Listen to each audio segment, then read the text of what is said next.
নমস্কার, কেমন আছেন সবাই? আমার আরেকটি নতুন ব্লগে আপনাদের সকলকে অনেক অনেক স্বাগত জানাই। আশা করছি আপনারা খুব ভালো আছেন, সুস্থ আছেন। আমরাও ভালো আছি। দিনটি হচ্ছে আজকের বুধবার, আর সময় ওই তো সকাল 9টার মতন বাজে। আজকে ভাবছি দুপুরে লাঞ্চের মেনুতে একটু কাঁচা কলার কোফতা বানাবো। প্রায় অনেক দিন হয়ে গেছে কাঁচা কলার কোফতা বানাই না। কিছু মাস আগে আমি কাঁচা কলার কোফতাটা বানিয়েছিলাম, খেতে কিন্তু ভারী সুন্দর হয়। তো চলুন, এদিকে 5টার মতো কাঁচা কলাটাকে লবণ হলুদ দিয়ে প্রথমে সেদ্ধ করে নিয়েছি। আর বাইরে কি সুন্দর রৌদ্র হয়েছে, ভাবলাম বাইরে বসে একটু আপনাদের সঙ্গে গল্প করি। এদিকে সেদ্ধ করে রাখা কাঁচা কলা, ধনিয়া পাতা কুচি, 4 চামচের মতন বেসন নিয়েছি বাইন্ডিংয়ের জন্য।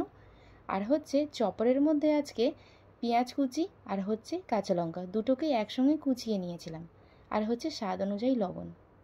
দাঁড়ান, আগে হচ্ছে কাঁচা কলাটাকে কাঁটা চামচ দিয়ে আগে ভালো মতন করে মেখে নিয়ে তারপরে হাত দিয়ে মাখবো। এখনই কাঁচা কলাটা সেদ্ধ করে নামিয়েছি, ভীষণ পরিমাণে গরম ছিল, হাত দেওয়া যাচ্ছিল না, যার জন্য প্রথমে চামচ দিয়ে মেখে নিয়েছি। এবার হাত দিয়ে ভালো করে বেসন, লবণ, ধনিয়া পাতা কুচি আর ওই চপরের মধ্যে যে পেঁয়াজ আর কাঁচা লঙ্কা কুচিয়ে রেখেছিলাম সেটাও অল্পখানিক দিয়ে দিয়েছি। এতে কোফতার মধ্যেও খুব সুন্দর একটি টেস্ট আসবে। এর মধ্যে জানেন আদা বাটা, রসুন বাটা দিলেও কিন্তু খুব ভালো লাগে, কিন্তু আজকে ভাবছি দেব না। খুব ভালো করে মেখে নেওয়া হয়েছে। এবার চলুন এক এক করে বড়াগুলো মানে কোফতাগুলোকে ভেজে নিই। এদিকে তাওয়ার মধ্যে প্রথমে আমি হালকা একটু তেল দিয়ে এটাকে গরম করতে বসিয়ে দিয়েছিলাম, আর এদিকে কোফতাগুলো মেখে নিচ্ছিলাম। দেখলাম আস্তে আস্তে খুব সুন্দর তেলটাও গরম হয়ে গেছে। এদিকে এক এক করে কোফতাগুলো খুব সুন্দর করে দিয়ে দিব। তা এমনি কড়াইয়ের মধ্যে ভাজলেও হয়, তবে আজকে ভাবলাম তাওয়ার মধ্যেই ভাজবো। একদিকে কোফতা ভাজবো আর একদিকে হচ্ছে কোফতার যে মশলাটা সেটাও ফটাফট করে ঝপাঝপ কষিয়ে নিব। কারণ অফিস যাবে তো, আজকে দুপুরে লাঞ্চটা নিয়েই যাবে বলছে। এমনি তো লাঞ্চ রেগুলারই নিয়ে যায়, আজকেও লাঞ্চটা দিয়েই পাঠাবো, যার জন্য একটু সকাল সকাল উঠে ঝপাঝপ করে রান্না করে নেব। এদিকে মিডিয়াম হিটেই কোফতাগুলোকে ছেড়ে দিয়েছিলাম 3 থেকে 4 মিনিটের মতো। দেখছি এক পিঠ লাল হয়ে আসছে, তবে জানেন এখনও কিন্তু ভিতরে কাঁচাই রয়েছে, এখনও কিন্তু হয় নাই, জাস্ট উপরেই কালার চলে আসছে। দাঁড়ান এক এক করে এটাকে একটু পাল্টাই দিই। একটু উল্টাপাল্টা করে 2 পিঠ লাল লাল করে ভাজতে হবে, তবেই কিন্তু ভেতরে খুব সুন্দর সেদ্ধ হবে আর টেস্টটাও ভালো হবে। আঁচটাকে হালকা হিটে করে দিয়েছি। আমার মনে হচ্ছে ওই মাঝখানে যেটা দিয়েছি সেটাও কিন্তু লাল হয়ে গেছে। দেখছি না না, এটাও লাল হয়নি। ভাবছিলাম এটাই প্রথমে লাল হবে, কারণ মাঝখানে তেল একটু বেশি তো, যার জন্যে। যাই হোক, এটাকে হালকা হিটে করে ছেড়ে দিচ্ছি। এই যে দেখুন, কিছুক্ষণ পর ওই প্রায় 7-8 মিনিট মতন লাগলো সময়, খুব সুন্দর করে লাল লাল করে ভাজা হয়ে গেছে। চলুন এটা আস্তে আস্তে হতেই থাক। পাশের গ্যাসে আমি কড়াইয়ের মধ্যে মশলাটাও কষিয়ে নিই, মশলাটাও রেডি করেই রাখছি। এদিকে কোফতাগুলোকে একটু উল্টাপাল্টা করে হালকা হিটে ছেড়ে দিচ্ছি।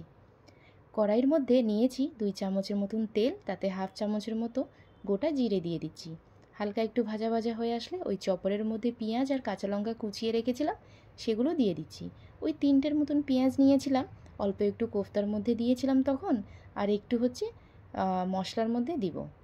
এদিকে দেখুন কি সুন্দর ভাজা হয়েছে কোফতাগুলো, একদম লাল লাল করে সময় নিয়ে ভাজতে হবে, তবেই কিন্তু ভেতরেও খুব সুন্দর সেদ্ধ হবে।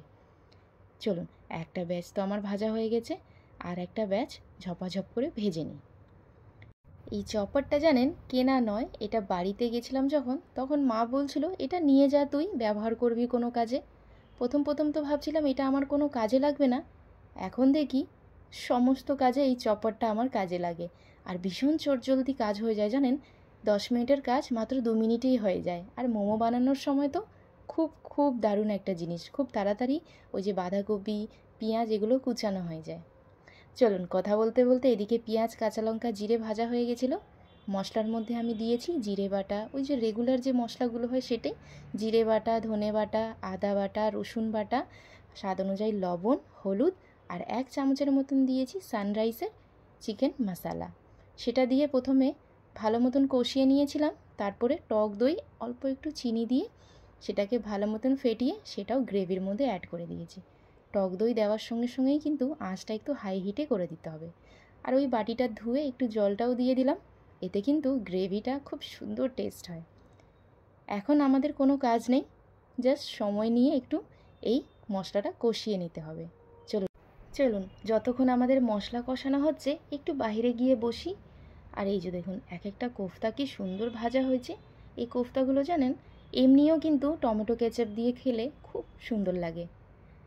এদিকে আমাদের মশলাগুলো দেখি খুব সুন্দর কষানো হয়ে গেছে। তার মধ্যে আমি 4টে আলু সেদ্ধ করে প্রথমেই রেখেছিলাম, হাত দিয়ে হালকা একটু আধ ভাঙা করে ভেঙে নিয়েছি। সেগুলোকে দিয়ে মশলার মধ্যে ভালো মতো মিক্স করে নিব। এবার হচ্ছে 1 বাটি ভরে জল দিব। এই আলুটা সেদ্ধ করে রাখা আলুটা দেওয়ার কারণ হচ্ছে আমাদের কোফতার যে গ্রেভিটা সেটাও কিন্তু খুব সুন্দর একটু গাঢ় গাঢ় হবে, আর খেতেও কিন্তু দারুণ টেস্ট হবে। যার জন্যে আলুটাকে হাত দিয়ে একটু ভেঙে ভেঙেই দিয়েছি, যাতে আমাদের গ্রেভিগুলো কোফতার সেটা একটু গাঢ় গাঢ় হোক আর খেতেও কিন্তু দারুণ টেস্টি হবে। হাত দিয়ে মেখে নিয়ে আলুটা দেওয়ার পর জলের পরিমাণটা একটু বেশি দিতে হবে, কেননা এই ঠান্ডা হওয়ার পর বড়াগুলো হচ্ছে জলটা সবটাই দেখবেন টেনে নেবে। এখন মনে হচ্ছে কেমন জল জল পাতলা একদম ঝোলের মতন, 1 ঘন্টা পরে দেখবেন কোফতার মধ্যে আর কিন্তু এই পাতলা ভাবের জলটা একদমই নেই। দাঁড়ান, জলটা ফুটে আসলেই কিন্তু কোফতাগুলো দিয়ে তার সঙ্গে সঙ্গে ধনিয়া পাতা কুচানোটা দিয়ে দিব। ধনিয়া পাতা কুচি দেওয়ার সঙ্গে সঙ্গে আরও 2-3 মিনিট অপেক্ষা করার পর বড় চামচের 1 চামচের মতন দিব হচ্ছে গরম মশলা বাটা। আমি কিন্তু গরম মশলা বাটাটাই ব্যবহার করি। আর গরম মশলা দেওয়ার সঙ্গে সঙ্গে বেশিক্ষণ আর গ্যাসের উপরে রাখবো না, গ্যাসটাকে অফ করে দিব। তো চলুন, আমাদের এখানে কিন্তু রান্না পুরোপুরি কমপ্লিট, মানে কাঁচা কলার কোফতা একদমই রেডি।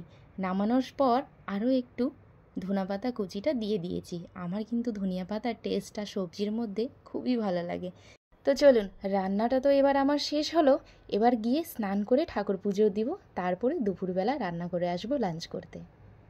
এখন বাজে হচ্ছে দুপুর ওই 3টের মতন। বাড়ির সমস্ত কাজ সেরে নিয়ে চলে এসেছি লাঞ্চ করব বলে। তো ভাবলাম একটু আপনাদের সঙ্গেও শেয়ার করি। প্লেটের মধ্যে ভাত নিয়েছি, আর এটা হচ্ছে ওই যে সকালে যেটা বানিয়েছিলাম কাঁচা কলার কোফতা, সেটা দেখুন কি সুন্দর হয়েছে। এক একটা কোফতা সাইজে আরও ডবল হয়ে গেছে, দারুণ টেস্টি হয়েছিল খেতে। আর গ্রেভিগুলো দেখেন একদম গাঢ় গাঢ় হয়ে আসছে, একদম থকথকা। তার সঙ্গে হচ্ছে অল্প একটু পেঁয়াজ নিব স্যালাডে, আর হচ্ছে লেবু থাকলে তো কোনো কথাই হবে না, কিন্তু আজকে আমাদের ঘরে লেবুই ছিল না। তো চলুন, আজকের ব্লগ এইটুকুই। সবাই ভালো থাকবেন, সুস্থ থাকবেন। দেখা হচ্ছে আপনাদের সঙ্গে আরও একটি নতুন ব্লগ ভিডিও রেসিপি নিয়ে। ভালো লাগলে অবশ্যই একটি লাইক কমেন্ট করে পাশে থাকবেন। সবাই ভালো থাকবেন, সুস্থ থাকবেন।